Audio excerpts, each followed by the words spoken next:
Welcome GibbsCAM users. Today we're going to show you how to do some 5-axis drilling. As you can see my part here, I have a part that has a lot of holes around the outside of it. None of them are on the same plane. They're all at different angles. So we want to drill them. And I have people asking me, how do I find the compound angle of a hole and extract the geometry off it so I can do some drilling that'll be perpendicular with a spindle. Well, let's just choose one of the holes here. For instance, we're going to choose this hole. Now, you can do it manually or you can automate it, and we'll show you both ways, but the first way I'm going to show you is kind of manual. So let's select the inside of the hole first and bring up our CS palette. And of course, you can't change the first coordinate system. That's your main coordinate system, and of course you can move that anywhere you'd like, but that's our main coordinate system. So the first thing you want to do is, of course, create a new CS, and you can name this what you would like. And then you want to click on this button here that says Align CS Plane. Now if you do that, it just created a coordinate system now that is perpendicular with that hole and the spindle. So if we click our home view, you can see this hole right here. If I tilt it just a little bit, that's the hole we chose. Go back to home view. You can see all these others are not, of course, in line with that. So this is our first hole here. So now what we want to do is, of course, extract some geometry off that. There's a number of ways to do that. Let me close this here. So one of the best ways is to use the slice plane.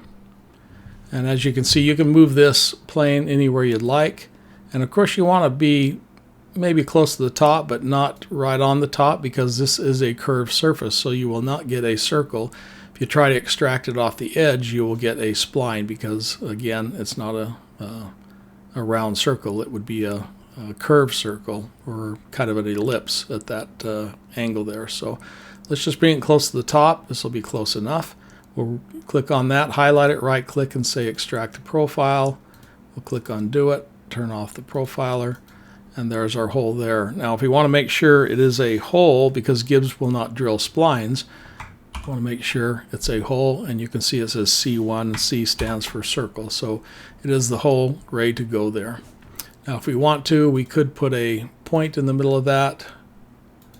You don't have to. Gibbs will drill this just fine, but if you want a point as a reference, you can put that in there as well.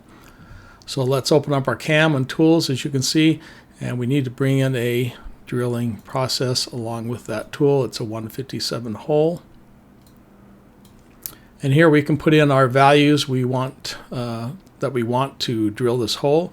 But before you do that, always click the rotate tab and make sure you're on the right plane, which we are not. So make sure you're on the plane that you extracted. Again, you can name this whatever you'd like. Go back to drill. I'm going to highlight this box right here. I'll click this point. As you can see, at 6.260. So I'm going to move this maybe 6.5. And when it's all done, 6.5. And we want to make sure we get clear through the hole, so you could extract the geometry from the bottom of the hole. Let's just do that real quick. So we'll just extract that. That'll kind of give us a reference there for the hole. Sorry. All right, now we want to make sure the drill gets clear through our part, so we can alt-click that surface there. You can see that's about 6.188. Let's just round it off to 6 inch. That'll probably be good. That'll bring the full diameter of the drill through our part. And everything else there looks pretty good. So let's just click on the point or the hole, either one, and click do it. And now we have a process to drill that hole. Now if we turn on our cut part rendering, and we'll just single step it through, and you can see there's our clearance. Drill the hole, back out, and we're all done. Now we could also run this in Machine Sim. And let's bring our machine in. Close everything out here and play this. This is just going to do the one hole. Okay. Now we probably have our clearance a little too low on here. We have our part at 5.7. We probably ought to move that clearance to maybe 8 inches and do the machine sim again, because you can see the drill going way deep there. So there we have our part. looks a lot better. So that's how you can do it manually, but let's kind of automate this and show you how we can do having it automatically do it for us. So now let's kind of clear everything out here. We'll clear this out and we'll get rid of our geometry there.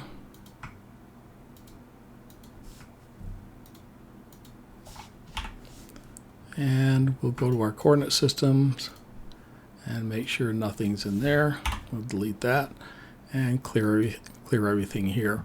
We'll just leave our drill in there. I know it's a 157 drill, but we'll show you how to find that anyway. So here we have our part. We kind of want to automate the drilling process here. So if you want to automate it, you can go to Features and Hole Manager.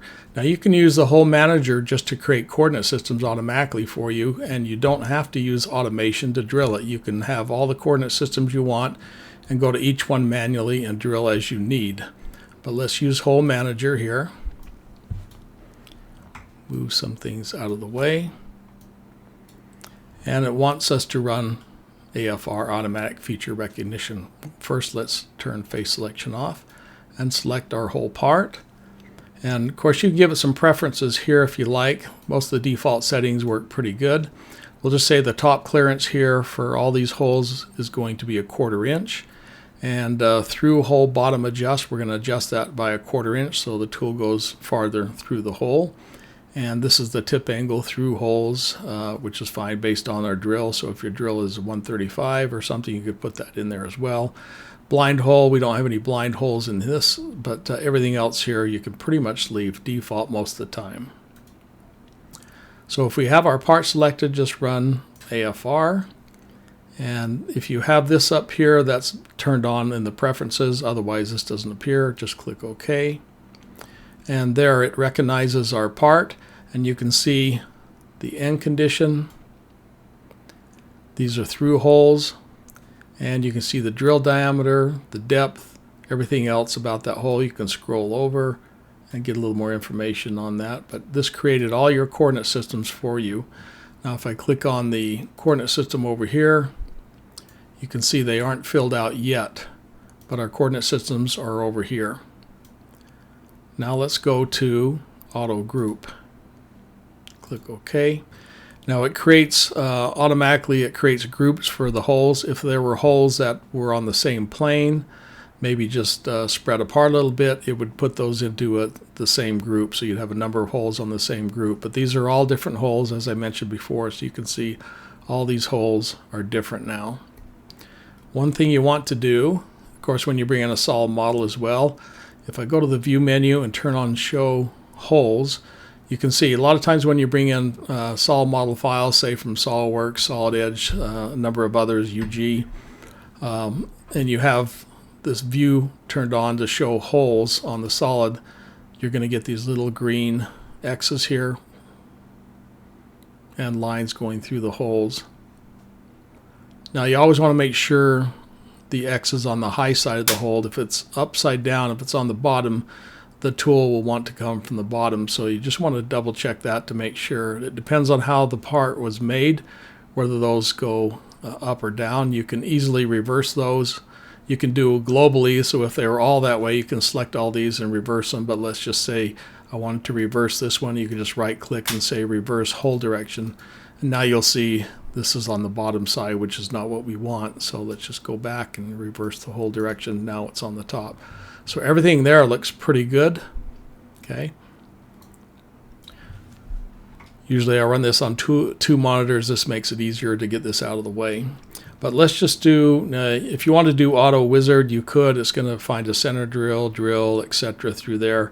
Usually that's not how I do it, but you can do it that way. I prefer to do semi-automatic. So let's just do drill process. And the first thing it's going to say is no group selected. You need to select a group and a tool. So if I select the group here and do drill process, it's going to say now select a tool. So just want to highlight the tool is all. And now I highlighted group number 1. So let's do drill process there. And it's going to bring up all the information for that tool, the depth it needs, and everything else for that. Automatically on the rotation, it already has coordinate system 2 in there. And everything there looks pretty good. Of course, you can put in your feeds and speeds, what you would like, and if you want to feed in, wrap it out, etc. So you can do all that. And then just click OK. And that does our first hole there. As you can see, it highlights it and it drills. You can see the tip of the drill there. Well, you don't have to close this window, but now you just need to go to, let's just go to group number 2, go to drill process and do it. That'll be our next hole, as you can see over here. Go to group 3, drill process. Again, group 4, drill process. And again, I'm going to go through all these and just kind of speed this up. You don't need to necessarily see me do every single one, but this is how you do them. So now that I have all the holes done here, I have all my operations over here for every one of the holes. We can go to our op sim. Let's take a look here. Let's rewind.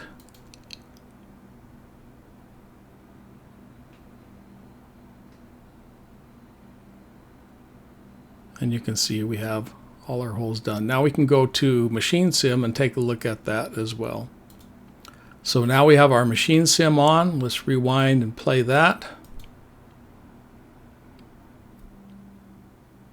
As you can see, it drills each hole.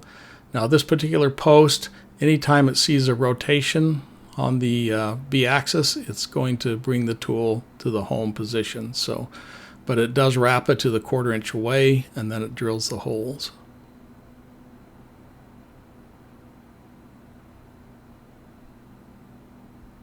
So there's some 5-axis drilling on this part, fairly easy to do.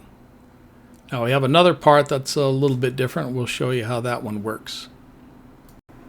So here we have our next part here, and as you can see, there's holes around the outside of that, all on compound angles. So let's say we want to manually just drill one of these holes. Let's bring up our coordinate system. As you can see, my origin is in the center of this ball here, which is fine. It can be anywhere you'd like, at the bottom, the top, that's up. Just your preference, how you would like it. So let's make a new coordinate system.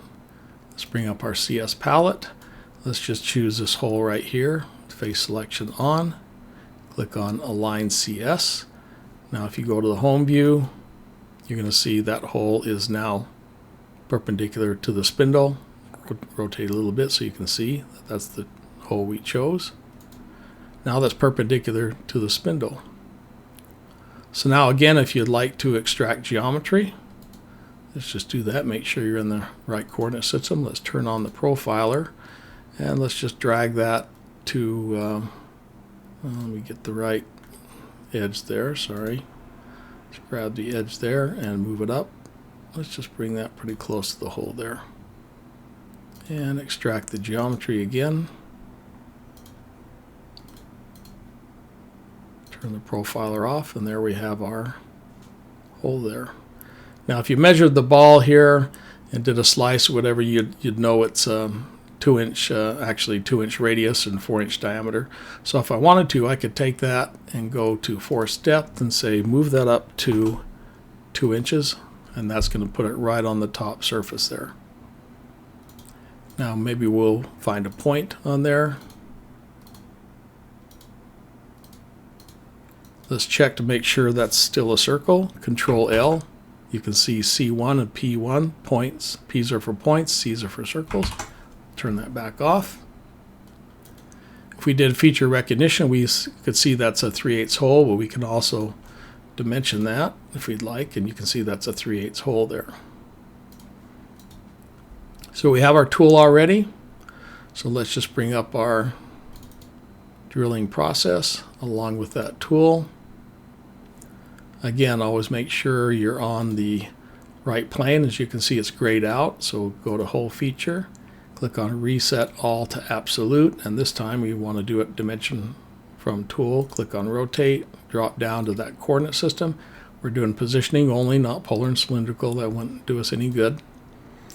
Okay, now I'm going to click on this and hold the Alt key down, click on that point. That should put 2 inches in there because that's the diameter or the radius of our sphere. Our sphere is 4 inch diameter. I'm going to say 2 1/4. And same over here, 2 1/4. Now as far as depth goes, if I look at the hole, you can see it's a flat bottom. So maybe the customer wants this 3/8 clear down to this point here. So we don't have a flat bottom drill, we're using a pointed drill. The customer said it's okay, so let's do it by the full diameter. So let's highlight this so you can see that line goes over to the full diameter. Just hold the Alt key down, click on the bottom of that hole, and you can see it's 1.25, so it's basically 3/4 of an inch from the top down to that hole. Click on the hole and click on Do It. Now if we run OpSim and we single step it through, you can see drills the hole perfectly. And of course you can see the tip of the drill there, but the depth, the full diameter, is down where the customer wants it. So that is how you can do it manually. Now if we want to do kind of an automated, let's do that. Let's clear everything out first. We'll get rid of that. Clear here. We'll turn off the solid and just shift around there and delete all that. Turn our solid back on. Coordinate system. Let's delete that coordinate system. So now we're starting from scratch again. So again, let's do Features, Hole Manager. Let's clear this. So let's delete everything off there to make sure we're starting with a clean slate here. And click on the part. Make sure you have face selection off. Select the whole part. Click on Run AFR. Click OK. And you can see here's all our drills. It says it's a blind hole. 3/8 diameter, tells you the depth. These are all the same depth. Top clearance 1/4 inch. That's in my preferences here, 1/4 inch. And the bottom angle, everything about that, those holes are right here, the XYZ. Everything is right there. So now let's make auto group. Just click OK. You can look at these and change these if you'd like. But now we have our groups. They're all on different angles. They're not on a flat plane, so that's why it created different groups here as well. So let's click on group number 1. And of course you can sort these as you want to, or just choose the one. You can choose the face selection on. There you can see which group that is. And if you activate by going to View and Show Hole Features, if you activate that, you'll see all these green lines here through the holes. They're all coming from the outside going in, so that's perfect. Now if you want to see which hole this one was, you can click on it, just right click and say Activate CS from Hole, and it's going to create activate the CS from that hole and show you where it is over here, which of course is this one right here.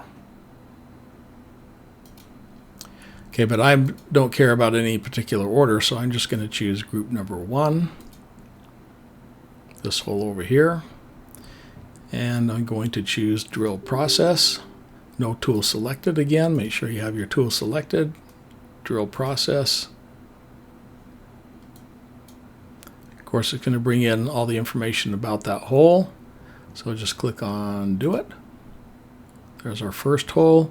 Again, let's go through the list. Not that many holes.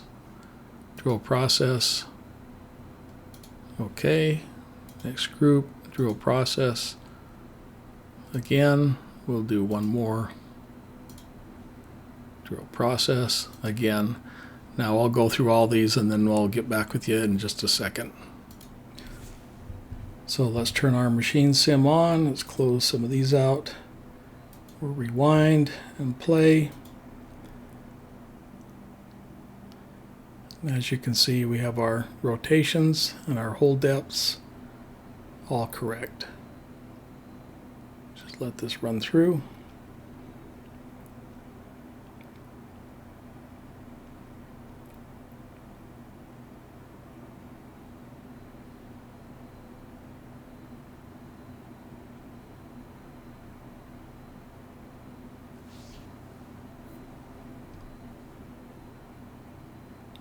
And there you have your part finished. Close this out. And there are 2 examples now of how to do some 5-axis drilling. Pretty easy to do in GibbsCAM. And thank everyone for watching, and have a good day.